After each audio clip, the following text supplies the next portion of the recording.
Welcome to Burgernomics, demystifying economics with Ross MacDowell.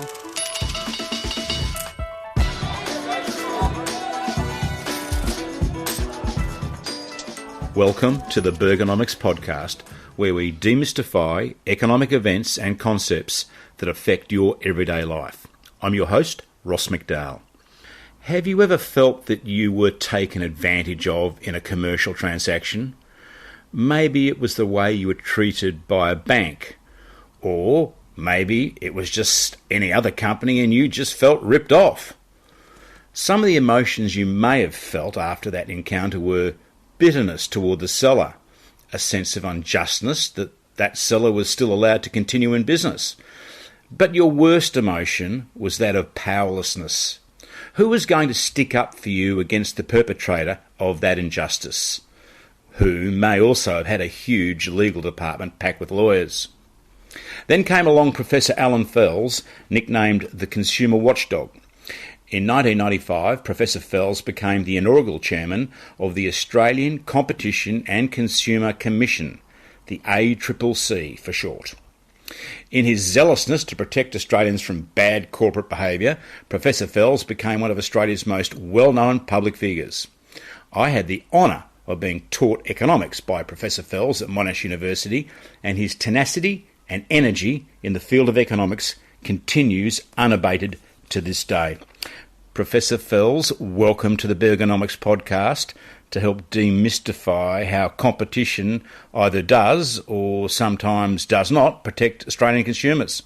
Okay, thank you. Pleasure to be on the program. Can you please first just give us a brief tour of Australian competition history or consumer protection history from the early 1900s up until you became chairman of the ACCC. So from caveat emptor, and one of the things that still remains in my mind to this day from my years at university was the Door-to-Door Sales Act. Yeah, so I'll talk about two things somewhat separately, although they're connected. Yeah. Competition law and consumer protection law. They are connected because if consumers are misinformed about products, then competition won't work well. They can't choose between the best products if they're not well informed. So there is a connection, and there's another connection. Consumer protection law is generally good, but I can give you some examples, maybe later on in this conversation, of where it actually harms competition. But we'll come back to that. I just wanted to say they're connected, but I'm going to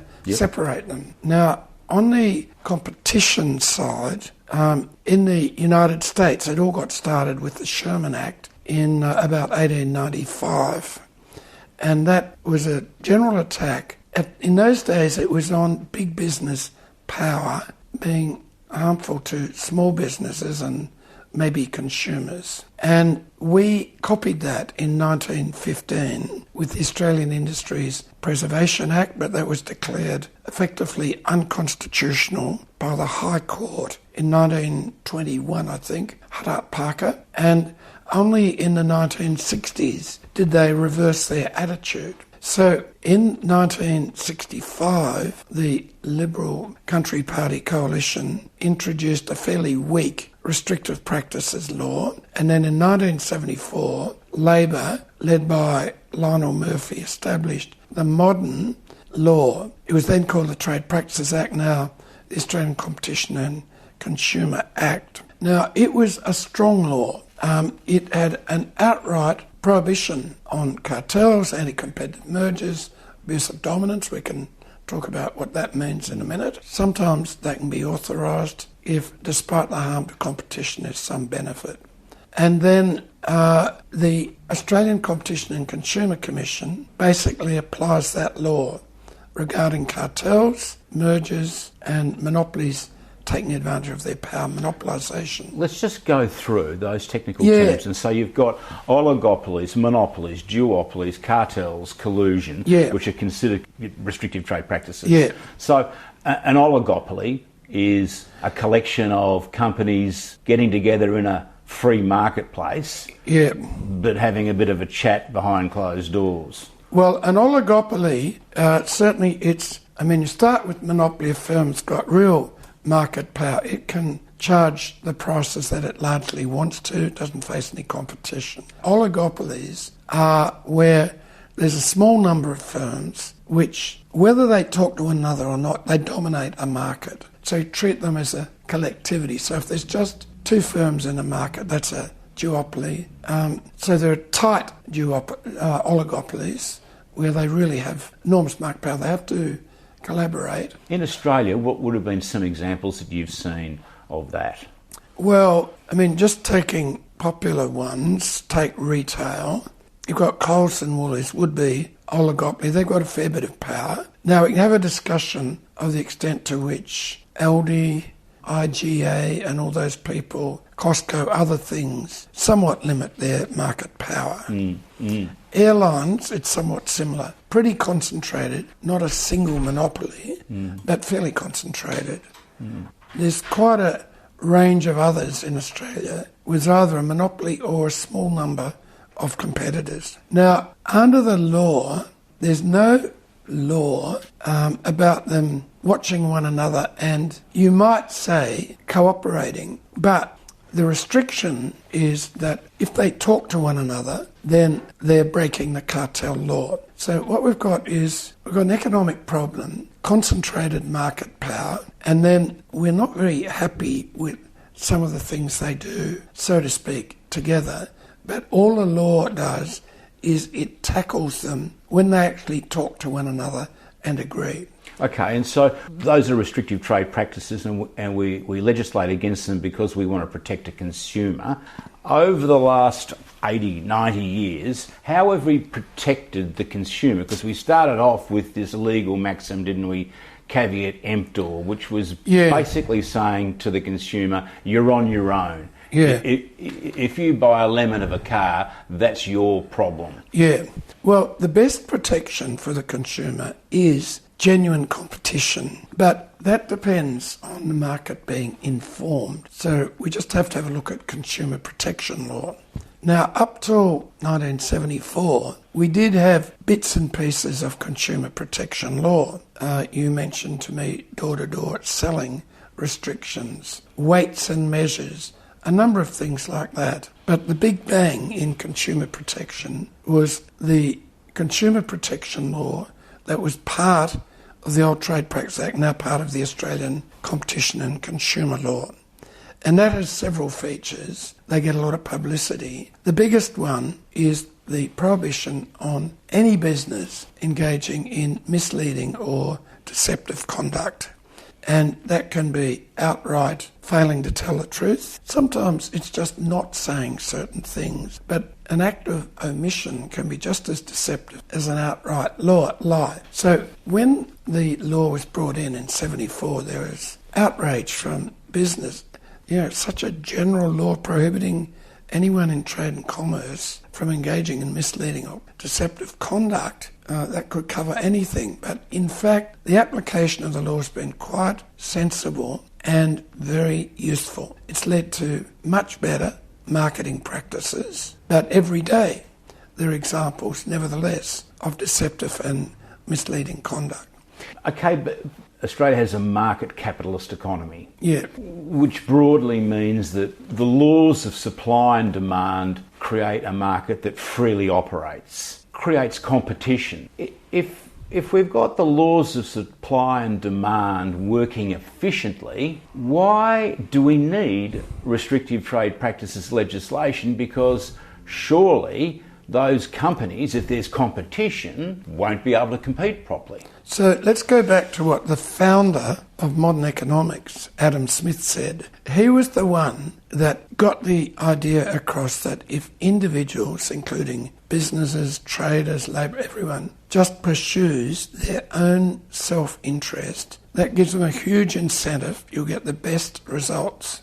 But what is not that well recognised is that he immediately went on to say, this doesn't work if there's monopoly. The market does not work well if there's monopoly. If there's no competition, then a business will charge high prices, poor service. How can there be a monopoly, though, in a free market? Because People just look at the world, there are a lot of monopolies. So there'll be a monopoly if competitors can't enter the market and if there are no product substitutes. So on the product substitute, the demand side, maybe you think of Coca-Cola, fine business. It's not quite a monopoly because you could switch to Pepsi or other drinks and so on. So in looking at competition issues, we always look at product substitute. Say there's a merger of, coffee businesses, they'll somehow got a monopoly. Then would you be worried, or would you say, well, if they put up the price, people will switch to tea or other beverage? If you think they would, you don't worry. If you think they wouldn't, it's a monopoly. So there's the product substitute question always to ask. So when you go down to your petrol station and they've got a high price, there is a substitute the next station. So broadly speaking, in the high world of competition policy, we say that's competition. We're not going to hit that little business for overcharging because the consumer's got some choice. Now, you can immediately say, well, it's nuisance. You have to search around and so on. But also there are limits on what a government can do. It doesn't want to regulate every petrol station in the country. So on the whole, we restrict the competition law to situations where on one side there are no product substitutes and on the other side where it's not easy to enter an industry. So, for example, say it's petrol stations, not that hard to set up a petrol station. There are some problems, but it's not that hard to set them up, or for existing players, including oil companies and independent operators, to set up petrol stations. So supposing near where I or you live or anyone, there is a petrol station making huge profit, then it's quite possible a competitor will come in and share it. But it may not be so easy. So take, if you like, supermarkets. There's been some entry from Aldi, from Costco, from etc. So there's a judgment call to make. But the question to ask, anyway, is if they start doing bad things with consumers, especially overcharging, will there be new competitors coming in or not? And if there aren't, they have quite a lot of market power. Well, let's take the example of supermarkets, which you bring up. They've had, depending upon who you want to listen to, between 63 to 80%, if you want to listen to Bob Catter, of market share of a huge grocery market in Australia. They've been accused of misusing that power not so much with the consumer, but more with the supplier in terms of some commercial practices. And I've heard of many where they've, for example, tried to retain at some stages upwards of 50% of the value of an invoice of goods they've bought with from the supplier. Now, that would mean that they're making more money by buying products than by selling products.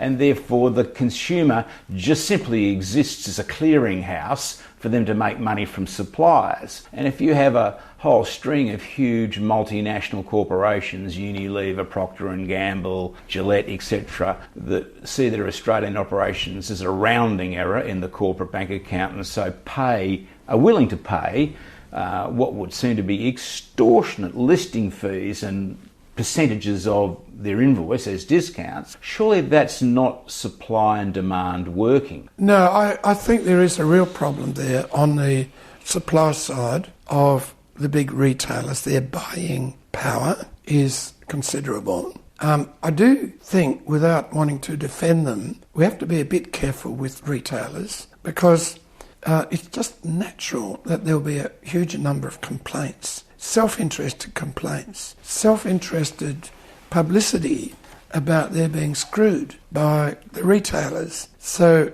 you have to look at cases on their merits. Yes. Now, another thing that is a fact of life, a bit more so in the United States competition antitrust law than here, is they tend to say, look, we're here to look after consumers. We're not really here to look after suppliers. And there is some consumer advantage if the retailer screws the supplier, as long as they are themselves competitive enough to Or pass it on. Pass it on. So let's focus on that bit of the market.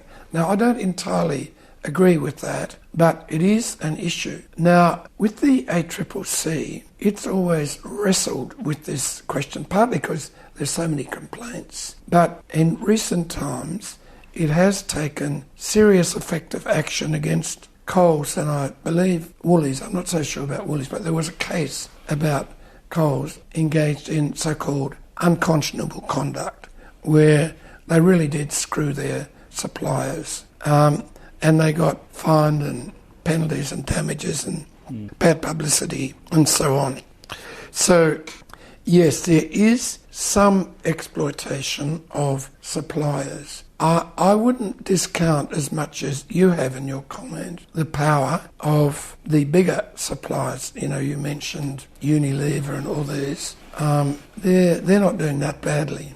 No, but I think that certainly post-World War II Australia, you had this concept of what I would call marketing imperialism, where corporations around the world wanted to be number one. They wanted to be the market leader in every market. Yeah. And they had enormous resources, and they looked at Australia and they said, tiny place, but we still need to be number one to make the corporate edict work. So run into Australia, everybody, and make sure that you're number one. And at that stage, we had duopoly, I'd call them a duopoly of Woolworths and Coles, willing to take, for them, enormous amounts of money to the multinationals, a mere rounding error, and to gain their number one. And they developed a corporate structure, a profitability structure, certainly a balance sheet and a profit and loss statement based on what Australian companies couldn't provide. And all the meanwhile, you've got a multinational American, Dutch, English CEO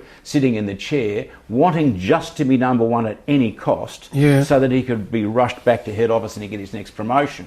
Meanwhile, we've got a whole bunch of grocery executives rubbing their hands together saying more, and they're getting it. Well, look, in the interest of having a good discussion, I'm going to make a couple of points the other way, without necessarily being totally sold on them, but it is complicated. First of all, after World War II and before it, and for quite a long time after that, the manufacturers, the people you're talking about, whether they're multinational or Australian, they had the power and retailers were rather weak. Now that's been gradually changing to the point now where it is the retailers have the bargaining power and the big multinationals who are making healthy profits in Australia, but they get checked by the retailers. Now if you're talking to Coles and Woolies, they'd say they're actually doing a favour to the consumer, because in the old days the big multis made huge profits, nothing to stop them. Now they find the big retailers stop it, and then there's a question of who gets that gain.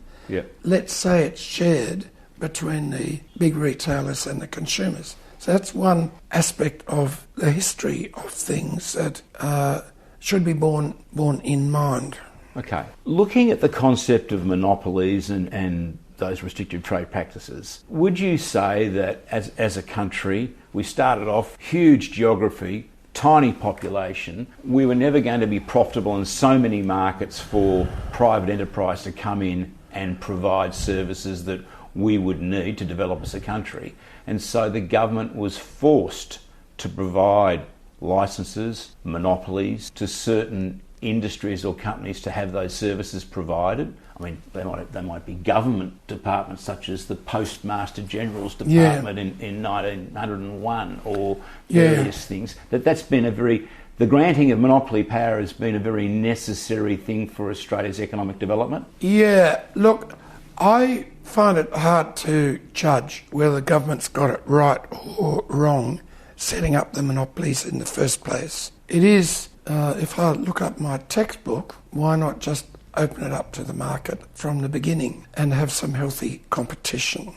On the other hand, in Australia there seemed to be small market, a bit of a shortage of capital. So the government jumped in and set up public enterprises, and then in recent decades it started privatising them. But let me give you my perhaps jaundiced view of the history of telecommunications, because I started on this in the 70s And by then it was clear that the old telco monopoly, it used to be a government department, then it became Telecom Australia, now Telstra. Now, it was given a monopoly, same as in the US, AT&T had it. And that got in the way of progress. And it was lazy, inefficient, high prices, and not innovative. Now, in the US, in about the early 80s, the Department of Justice Antitrust Division, the equivalent of the ACCC, broke up AT&T into competing businesses, and it had a tremendous effect, especially on innovation. And it expanded the industry a lot because you got new product, better prices, strong incentives to supply the whole market. Now, Australia, in my opinion, didn't handle things all that well. What we did have in about 1985-ish, we started thinking about it, and we had in those days two businesses that were separate. One was Telecom Australia, Telstra, and the other was the old OTC, the Overseas Telephone Corporation.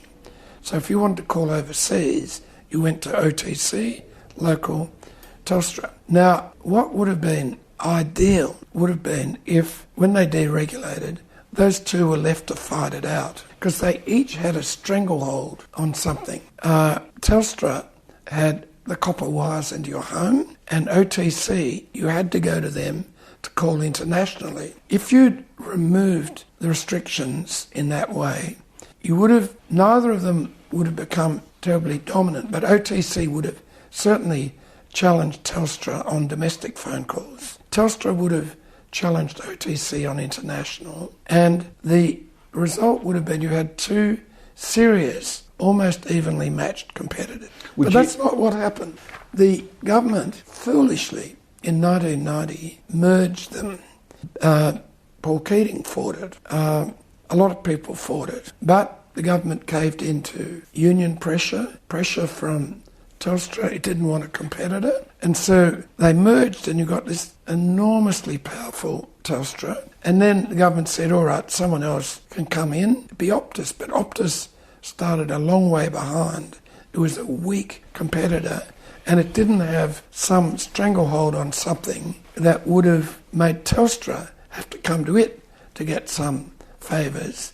Instead, it all depended on Telstra. Now, we've moved on since then. But hang on, at that stage, Yeah. wasn't Telstra technically not a monopoly, but it had so much market power, Yeah. and it was a private shareholder-based... No, this happened before privatisation. Okay. So in 1990, the government said, well, we've got to do some deregulation. Then Telstra heard about it, the unions heard about it, some others, and there's this real ding-dong in the Labor government. Keating lost, and instead a monopoly did emerge. A highly dominant firm emerged, and Optus was allowed in, but it was in a very weak position from the start. Now, I'm talking 30 years ago, but that has continued to plague the whole history of telecommunications competition in this century. But then Telstra was privatised. Correct. Of which I still struggle to understand how something that we, the taxpayer, paid to establish in 1901 could be resold back to us twice. I think that was a magnificent way of making money, and each time shares went down, not up. Yeah. So it became privatised. Why then wasn't it pursued for restrictive trade practice? So there is some coverage under the competition and regulatory laws. In fact, there's a special part of the Australian Competition and Consumer Law which seeks to regulate Telstra, but it's less effective than many people would want. Anyway, in the meantime, something else happened, and that was the advent of what we now call the NBN. And in about 2005, 2008, we had to have a modern telecommunications network, not just the old copper wires into your home. So the question came up, how do we do it? So Telstra stepped forward and said, let us do it. Now, some people were worried that would further increase its market power. And then there's a question about, well, would they accept regulation? And I don't think they're very keen to accept regulation. So negotiations broke down between Telstra and the government, and the government realised it was not going to get its new network. So out of the blue, under Kevin Rudd, it stepped in and said to Telstra, "You're out of this. We're taking over your copper wires, and we are going to set up NBN to run the network, and you're just a retailer from here and a wholesaler." They did have to pay, I think, 11 billion compensation to Telstra for this, but they set up NBN as a kind of new monopoly, supplying Telstra, Optus and the rest of them. Is this repeating the same mistake? It's somewhat similar. Now, always these things are complicated, but the argument for it was that Telstra had a total near monopoly, subject to Optus and others, in not only did it have the copper wire into your home, but it had the retail, the telephones, a whole lot of things, all brought together, making them very powerful. The NBN, and it's arguable some of that's a monopoly and then they've added on a lot of things. The NBN, some would say, well, that's a pure monopoly. It's got to be just one person digging up the street, laying the network and so on. But let them be a monopoly but not do other things. So that's sort of a merge. NBN is a monopoly supplier now to Telstra, Optus and the rest of them.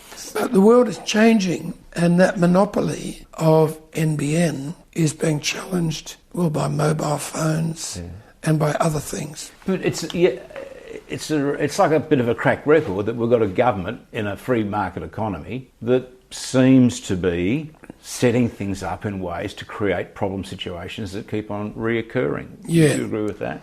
Yes. I mean, I do think that with all the emphasis on competition law, it does the best possible job it can about big business. But equally harmful to competition is actions by government. That's what competition policy is about. That's what the National Competition Policy, the Hilmer Review, all that kind of thing was about. Great to have the ACCC doing its job, but it can't deal with governments restricting competition. So let's have a policy that makes it difficult for governments to impede competition. That has had some effect, but there's always pressure on governments. So talking about governments then, what's the situation where in a market such as Australia you have domestic producers and into the marketplace comes imported product, and that imported product is subsidised by that overseas government, dumping subsidies, what all those terms come to mind. Or how can we allow overseas governments to do this and expect our own domestic producers to compete with perhaps out using some restrictive trade packages or without having a little bit of collusion? Yeah, well, the more basic question is laws to restrict imports. So in response to that line of thinking, for a long time we had really high tariffs, import quotas, other things to keep foreign products out or make them really expensive. Now, I believe on balance that was quite harmful. Not all agree with that.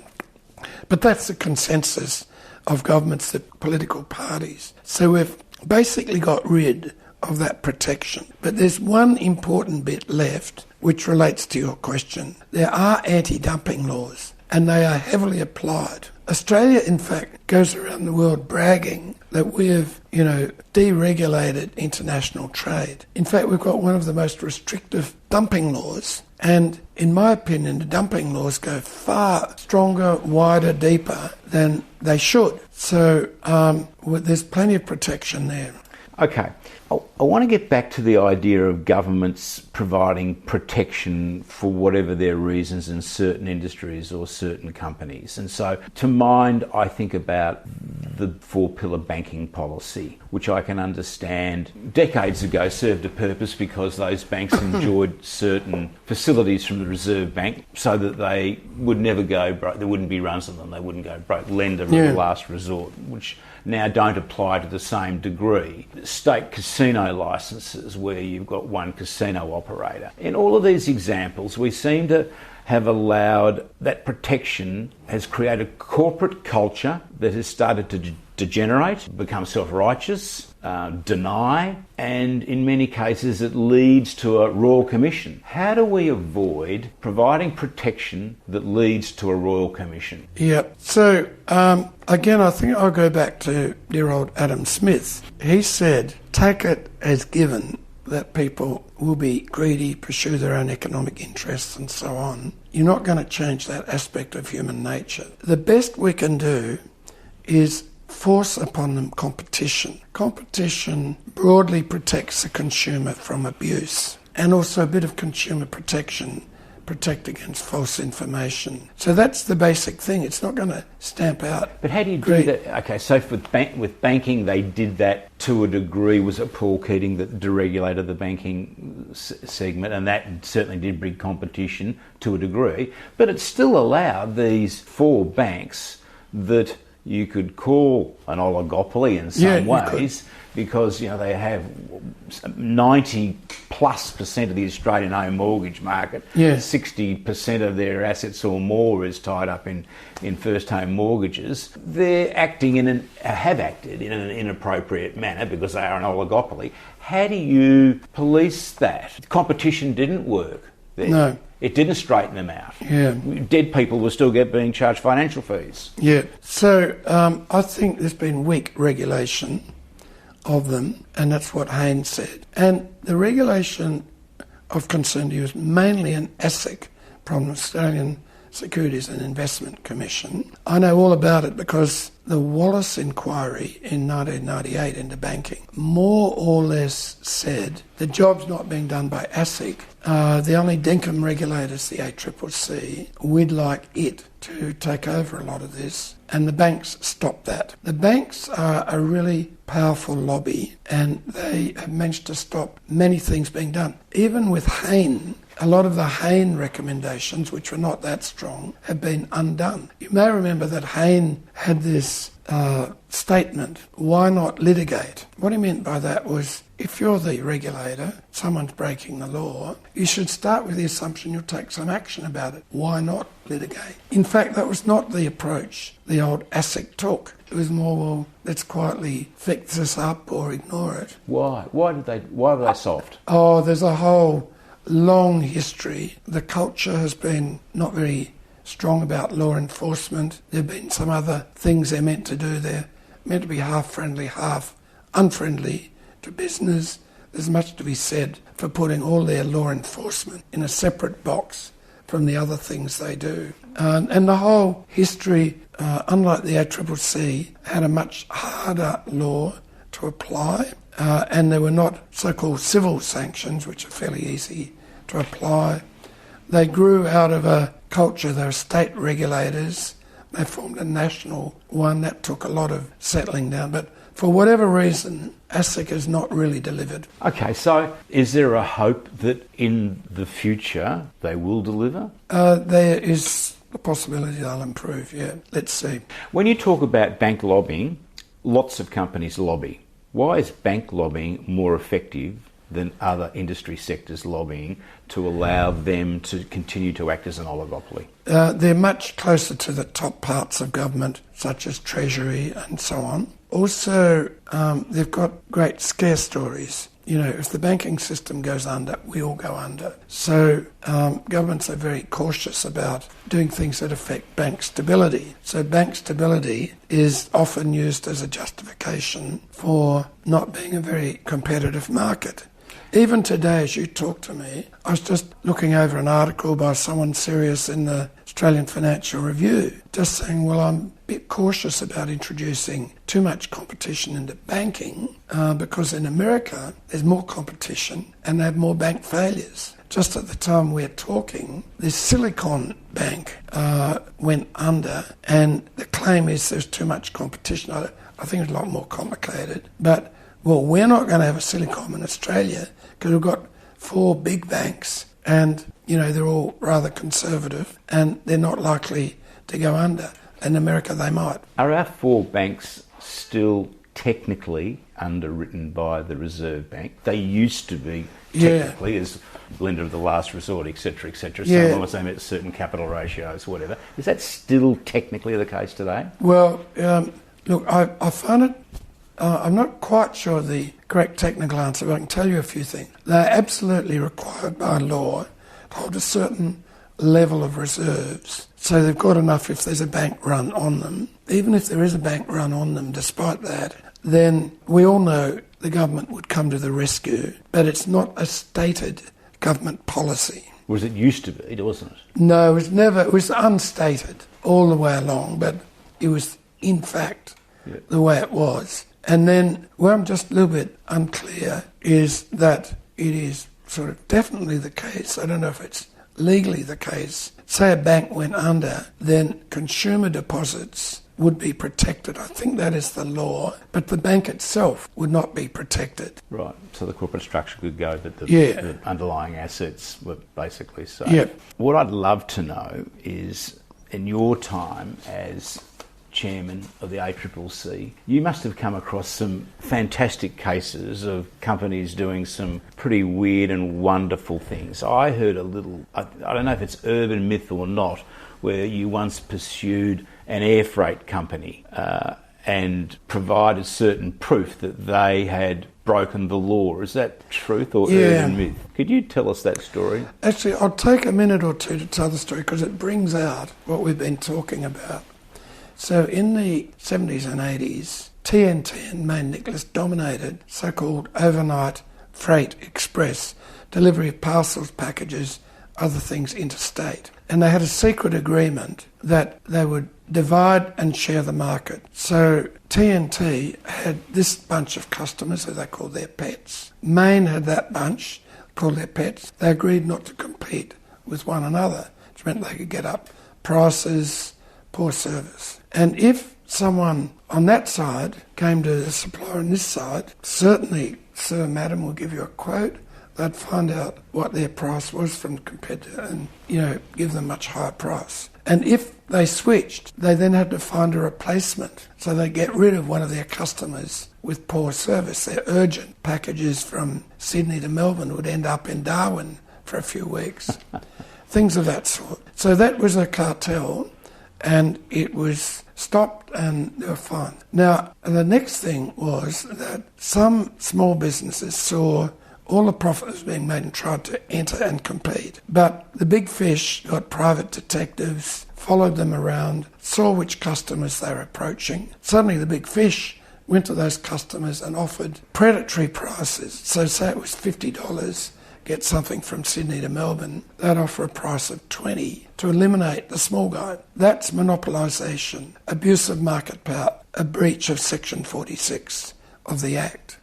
Then they came to the ACCC, said actually it'd be a good idea if we merged. We've noticed a lot of duplication in what we do, save a lot of costs, and we could create a big national champion. Might even go into world markets. So we said no, that's anti-competitive. That's what that merger is really about. And then finally, some competition broke out, and as you were saying, they were advertising in those days overnight airplane delivery, freight express by air. So we thought we'd test it. We got some packages at the ACCC, put in altimeters. We found out that businesses must have been using very, very low-flying aircraft, never got more than 200 feet above sea level. So that was misleading conduct, and we prosecuted for that. So that actually gives you a quick picture of what competition law is about. Cartels, monopolisation or abuse of being a monopolist, mergers, and deceptive and misleading conduct. So the altimeter never really went higher than the highest point on the Hume Highway? Correct. What fine did you levy on that company? Well, in those days it was quite big. Look, on the cartel, the biggest fine up to my time was $250,000, and we thought that was ridiculous. So we managed in that one to get $5 million, and that set the scene. So now we've got fines up in the 50, 100 millions. What sort of situations are they now handed out to? Well, above all, blatant cartels, and then there are criminal sentences for cartel behaviour. You can go to jail for price fixing. Has anyone done that? Has anyone been sent to I think jail? someone's just gone in. It's taken a while, but I believe maybe the first jail sentence has occurred. In the United States, criminal prosecution is quite frequent for a lot of these situations. But in Australia, we've not gone down that route. Why is that? Look, it was quite a long time before we got it. Personally, I ran a big campaign to get it, and in 2003 the coalition government, not terribly happily, accepted that proposal, and then they were slow to implement, so only when Labor came back 5 years later did they do it. And then it takes time, it's difficult, these court cases are difficult, but we have got the law, and I think we'll see a few more jail sentences. Before I ask you to take the Burgernomics test, what one thing could you implement in Australia's economy to increase competition? Well, I'd do at least two, if not three things. First of all, there should be a divestiture power, the ability to break up big business when it's acting anti-competitively. Secondly, the merger law could be strengthened and a bit more power given to the ACCC rather than to the courts to decide. And allied with that, there'd be compulsory notification of mergers. I guess they're the two big things. So when you were chairman, you could go in, make a decision, prosecute or levy a fine rather than having to run it through court? No, we had to go to court. The difference now is that in my time, we really stepped up the intensity of enforcement. It hadn't been that strongly applied, and I went in really hard, and we had an easy time winning cases in court. 20 years later, business and the big law firms got better organised, and they're pretty difficult to fight in court. And the ACCC, although it's fairly well resourced, hasn't got the resources to fight huge businesses which spend millions defending themselves. So it's got a lot harder to enforce the law. And there are some signs competition's weakening, so I would do some things to tilt the balance more the ACCC way. Okay, now we get to the Burgernomics test. Yeah.